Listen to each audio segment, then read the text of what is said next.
Mari kita absen dulu ya. Lince Lorencia Gule. Cerdas Damayan Baru. Desni Handayani Gule. Oke, baik semuanya hadir pada hari ini ya. Iya. Untuk itu sebelum kita mulai pembelajaran kita, baiknya kita dulu kepada Clara. Di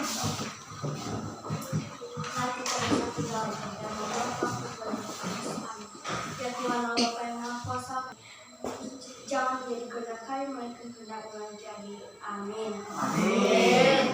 Baik, terima kasih. Sekarang kita sebelum kita mulai pembicaraan kita, mari kita bernyanyi dulu dari Sabang sampai Merauke. Tahu semua lagu dari Sabang sampai Merauke? Tahu. Bapak itu ya.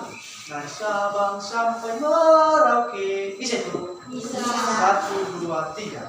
Dari Sabang sampai Merauke, menjunjung tanah airku, tanah airku Indonesia. Jadi hari ini anak-anak kita akan belajar mengenai peta. Sebelum Bapak terlebih dahulu menjelaskan mengenai peta, ada yang tahu nih apa peta? Apa? Peta adalah gambar dari keseluruhan. Dari keseluruhan suatu wilayah. Sekali. Jadi pengertian peta ini mencakup seluruh wilayah dan batas-batasnya. Nah, dalam peta ada beberapa unsur-unsur yang harus kita perhatikan. Yang pertama adalah judul peta. Nah, judul peta ini dinamakan juga atau disebut sebagai nama peta. Nah, judul peta ini berada di atas peta ini, contoh. Ini disebut dengan judul peta. Baik.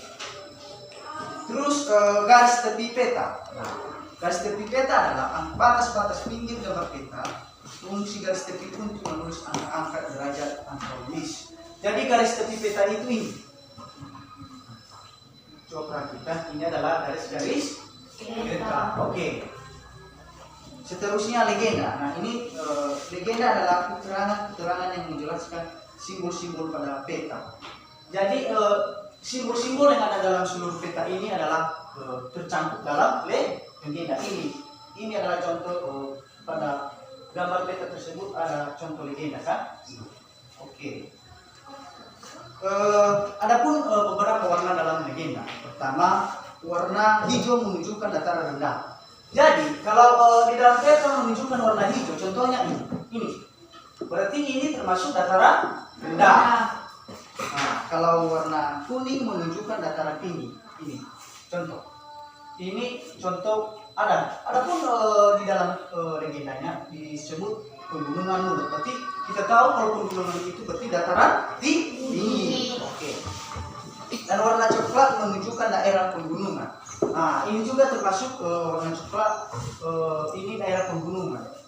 Contohnya di Provinsi Papua. Nah, ini berwarna coklat. Oke.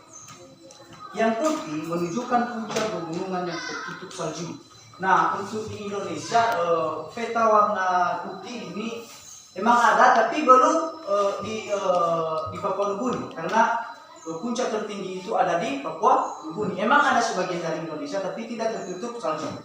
Itu dia mengapa di dalam peta Indonesia nggak ada warna putih. Oke. Dan untuk warna biru, pasti kalian harus tahu itu warna biru itu adalah laut, danau, dan sungai. Oke. Lanjut pada garis pada legenda. Nah, perhatikan simbol berikut ini. Nah, ini contoh simbol. Ini, nah ini garis. Garis warna tebal ini yang tebal batas negara. Mana? Nah ini, yang tebal ini, yang tidak terpotong-potong ini disebut dengan batas negara. Terus batas provinsi itu dia itu terpotong-potong tapi enggak jauh terpotongnya. Contohnya warna hitam ini.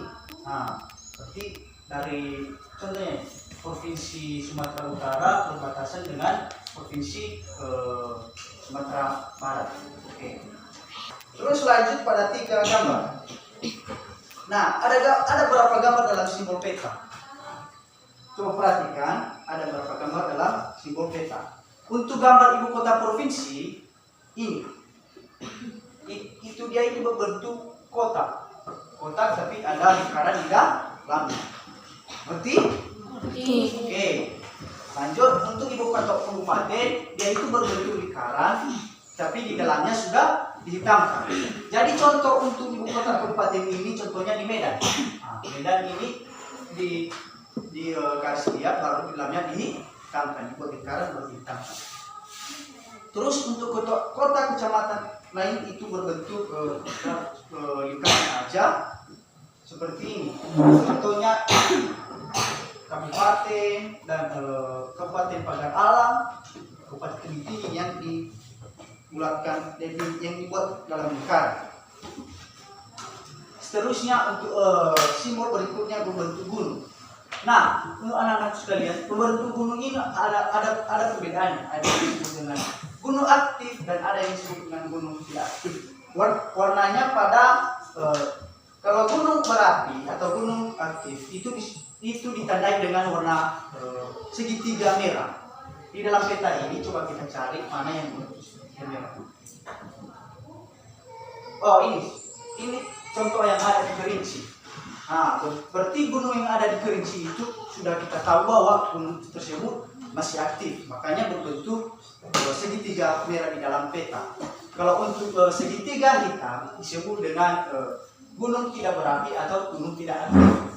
Jadi contohnya ada di Kuala Kapuas ini yang berbentuk hitam, tapi gunung dia tapi tidak berapi. Oke. Sampai sini dulu untuk penjelasannya. Jika ada pertanyaan silakan. Sebelum kita melanjutkan ke depannya. Siapa yang bertanya? Atau sudah jelas? Sudah jelas? Sudah. Serius? Oke, baik. Kita ya. Jadi coba Bapak tanyakan ya.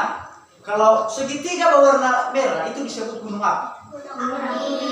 Gunung aktif atau berapi. Berarti kalau Bapak contohkan ini, apa ini? Garis ini. Apa itu tadi? Garis tepi peta. Nah, pas. Dan ini adalah garis tepi peta. Lanjut. Tadi ini berarti barat daya. Terus antara mana yang disebut dengan barat laut? Antara utara dan barat. Gimana ini? Berarti ini. Kita paham berarti ini barat laut. Terus yang terakhir itu timur laut. Berarti antara utara dan timur. Jadi mengerti untuk sampai sini? Baik, sekian saja untuk pembelajaran kita pada hari ini. Kita akan menutupnya dengan Bapak ada beberapa pertanyaan. Untuk pertama kita tunjuk pada laki-laki. Ini, siapa namamu? Jelvan, maju ke depan. Tuju di mana? Ayo, semangat. Aduh, masa anak sekolah kayak gini. Mana sepatunya? Lalu ke kaki. Mana ibu kota negara Indonesia? Jakarta. Mana Jakarta? Mana? Coba tunjuk pada peta. Nah, berarti ini salah teman-temannya. Berarti yang ditunjuk ke teman kita siapa namanya? Jerman. Bukannya salah tapi karena sakit kakinya maka tidak fokus tadi kan? Iya kan? Nah, berarti untuk kota Jakarta Pak itu berada di sini. Coba perhatikan. Berarti ini kota Jakarta. Udah pun ada tulisannya Jakarta, tapi lebih bentuk dalam kota. Terus di luar aja kan? Terus lanjut pada berikutnya. Karena belum ada yang mendapat tadi untuk laki-laki. Si Raymond masuk depan 7 bukan peta.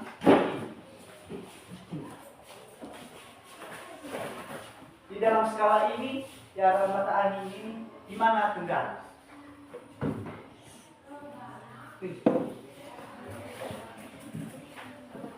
Ini betul. Ini contoh siswa yang sudah mengerti. Oke. Seterusnya untuk perempuan, kamu keluar aja. Depan, di mana? Provinsi Sulawesi. Tunjuk, ayo. Coba aku jelaskan tadi ya. Iya, Provinsi Sulawesi. Tunjuk aja.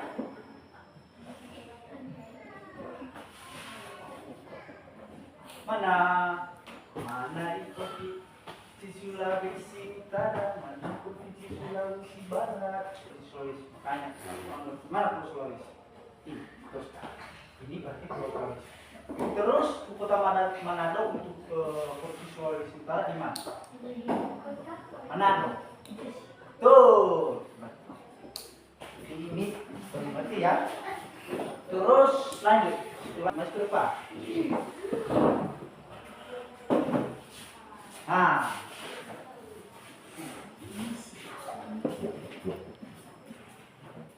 Di mana letak barat daya?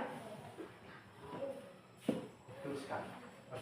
Berarti kalian sudah paham semua mengenai dengan peta ya. Harap semua untuk mengerti mengenai peta. Dari tugas terakhir kita, Bapak buat kelompok. Tapi sekarang kita tidak berdiskusi ya. Tapi coba kalian nanti berdiskusi sama teman-teman kalian. Kalian buat di dalam kertas manila. Kalian buat suatu wilayah.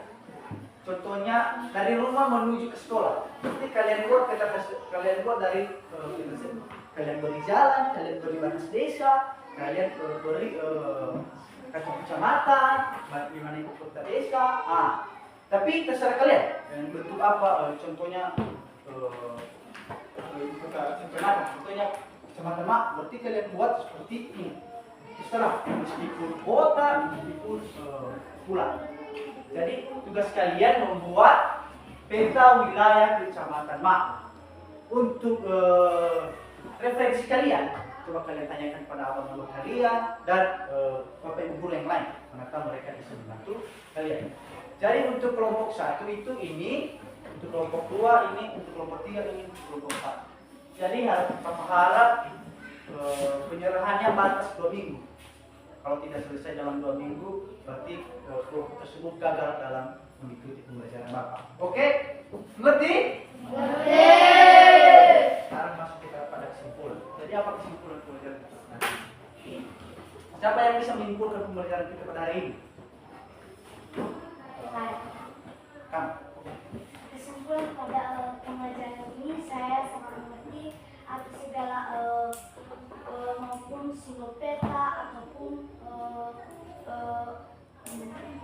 alenda yang ada di dalam peta dan juga judul petanya, dan pada hari ini saya juga mengetahui di mana letak utara, timur, tenggara maupun yang lain. Oke, berarti jadi kesimpulannya pada hari ini kita mengetahui apa itu legenda, simbol, batas peta, batas wilayah, dan seperti penunjuk arah mata Anies. Nah, untuk seterusnya nanti kita akan lanjut pada pertemuan berikutnya. Untuk hari ini terima kasih dulu untuk anak-anak sekalian yang telah mengikuti pembelajaran Bapak dengan segenap hati pada hari ini. Jadi tidak lupa Bapak pesankan kepada semua anak-anak untuk tugas kelompoknya batas 2 minggu untuk dikerjakan. Nah, berarti dari hari ini ada apa nih? Hari Rabu. Berarti hari Rabu kemudiannya sudah diserahkan kepada Bapak. Jadi sekian saja untuk hari ini. Semoga pembelajaran yang Bapak berikan dapat bermanfaat buat kalian semua. Selamat pagi, Yahoo!